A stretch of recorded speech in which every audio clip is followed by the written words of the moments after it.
Sosial şəbəkələrdə Azərbaycan Yazıçılar Birliyinin sədri Anar Rzayevin təkərli oturacaqda çəkilmiş fotosu yayılıb. Üzərində klinika yazılmış arabada əyləşən 87 yaşlı yazıçının bu görüntüsü onun səhhətində ciddi problemlərin olmasına dair müzakirələrə yenidən gücləndirib. Anar Rzayev açıqlamasında səhhətində heç bir problemin olmadığını bildirib. Lap yaxşıyam. Hansı klinikadır heç xatırlamıram. Mənim klinikaya getməyim heç yadımda deyil. Yəqin ki, çoxdan çəkilib. Yazıcı hazırda evinizdəsinizmi sualına isə sağ olun deyərək dəstəyi asıb.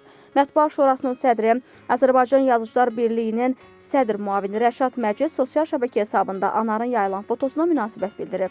Özü ilə indicə danışdım. Dedi ki, bir müddət əvvəl ayağı ağrıyanda klinikaya gedərkən çəkilib.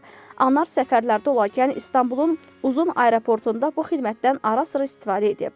Özünün dediyinə görə qocalıq, şəkər xəstəliyi birinci ayaqdan başlayıb. Anar müəllim birazdan işdə olacaq. Narahat olanlar Azərbaycan Yazıçılar Birliyinə gəlib onunla şəkil çəkdirə bilərlər. Allah Anar müəllimə can sağlığı, sağlam ömür versin. Yazıb yaratmaq şövqü heç zaman tükənməsin.